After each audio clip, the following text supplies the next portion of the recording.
Human lungs यानी हमारे फेफड़े। दोस्तों, लंग्स हमारे बॉडी का सबसे इंपॉर्टेंट ऑर्गन है क्योंकि ये हमारे शरीर का वो हिस्सा है जो हवा से ऑक्सीजन को एब्जॉर्ब करके हमें जिंदा रखता है। तो आइए आज की इस वीडियो में 3D एनिमेशन की मदद से जानते हैं कि हमारे लंग्स कैसे काम करते हैं।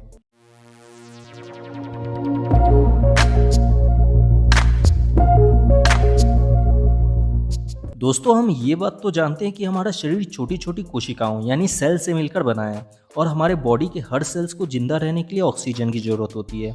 हमारे बॉडी में ऑक्सीजन को कैरी करने का काम हमारे ब्लड में मौजूद रेड ब्लड सेल्स करते हैं। रेड ब्लड सेल्स हमारे लंग्स से ऑक्सीजन को लेकर बॉडी के हर सेल्स तक पहुंचाते हैं और उनसे कार्बन डाइऑक्साइड लेकर वापस लंग्स में छोड़ देते हैं। हमारे लंग्स स्पंजी टिश्यू के बने होते हैं। जिस तरह से स्पंज से हवा निकाल देने से वो बिल्कुल सिकुड़ जाते हैं और हवा भरने पर फूल जाते हैं, ठीक इसी तरह से हमारे लंग्स भी होते हैं।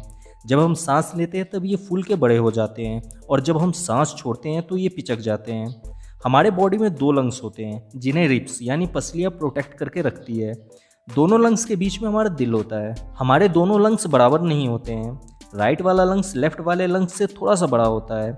राइट लंग्स में 3 लोब होते हैं जबकि लेफ्ट लंग्स सिर्फ 2 लोब से मिलकर बना होता है। लेफ्ट वाले लंग्स को नेचर ने थोड़ा छोटा इसलिए बनाया है ताकि हमारा दिल इसमें फिट हो सके। हमारे दोनों लंग्स के नीचे एक मसल्स होता है जो कर्व शेप में होता है, इसे डायफ्राम कहते हैं।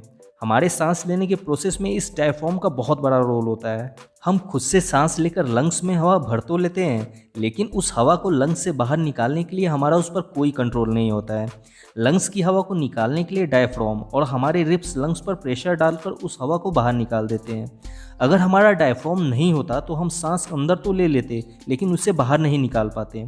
हमारे नाक से लेकर दोनों लंग्स तक एक विंड पाइप जुड़ी होती है जिसे ट्रैकिया कहते हैं। ट्रैकिया नीचे आकर 2 पार्ट में डिवाइड हो जाता है और ये दोनों पार्ट दोनों लंग्स के अंदर चले जाते हैं। लंग्स के अंदर ट्रैकिया पेड़ की शाखाओं की तरह बहुत सारे हिस्सों में बढ़ जाता है जिन्हें ब्रोंकाइल कहते हैं। इन ब्रोंकाइल्स के लास्ट में गोल शेप के बहुत सारे एयर बैग होते हैं जिन्हें अल्वेओली कहते हैं। यही अल्वेओली हवा से ऑक्सीजन को एब्जॉर्ब करने का काम करते हैं। अल्वेओली के ऊपर बहुत सारे ब्लड कैपिलरीज होते हैं। तो फाइनली चलिए अब देखते हैं कि हमारे लंग्स कैसे काम करते हैं। हमारे एटमॉस्फेयर में जो हवा है यानी जिस हवा में हम सांस लेते हैं उसमें 98% नाइट्रोजन, 21% ऑक्सीजन और बाकी के 1% में कार्बन डाइऑक्साइड के साथ साथ अदर गैसें मौजूद है। जब हम सांस लेते हैं तब हवा ट्रैकिया और ब्रोंकाइल से होते हुए लास्ट में अल्वेओली तक पहुंचती है। यहाँ अल्वेओली हवा में मौजूद ऑक्सीजन के एटम को एब्जॉर्ब कर लेता है और अपने ऊपर लगे ब्लड कैपिलरीज में भेज देता है। अब हमारे ब्लड में मौजूद रेड ब्लड सेल्स इन ऑक्सीजन को एब्जॉर्ब कर लेते हैं। यहाँ से ये ऑक्सीनेटेड ब्लड हमारे दिल में चले जाते हैं, जहाँ हमारा दिल इस ऑक्सीनेटेड ब्लड को हमारे पूरे बॉडी में डिस्ट्रीब्यूट कर देता है और पूरे बॉडी से लाए हुए डीऑक्सीनेटेड ब्लड यानी जिस ब्लड में कार्बन डाइऑक्साइड होता है उसे वापस लंग्स में भेज देता है, जहाँ ये डीऑक्सीनेटेड रेड ब्लड सेल्स अपने द्वारा लाए गए कार्बन डाइऑक्साइड को अल्वेओली में छोड़ देते हैं। अब ये कार्बन डाइऑक्साइड हमारे लंग्स से होते हुए शरीर से बाहर निकल जाते हैं। अब अगर आप ये जानना चाहते हैं कि हमारा दिल कैसे काम करता है तो आप हमारे इस वीडियो को देख सकते हैं। इस वीडियो का लिंक नीचे डिस्क्रिप्शन में दे दिया है। आई थिंक अब आप ये अच्छी तरह से समझ चुके होंगे कि हमारे लंग्स कैसे काम करते हैं। अगर आपको अभी भी इसमें कुछ समझ में नहीं आया है तो आप इंस्टाग्राम पर जुड़कर अपना कोई भी सवाल मुझसे पर्सनली पूछ सकते हैं।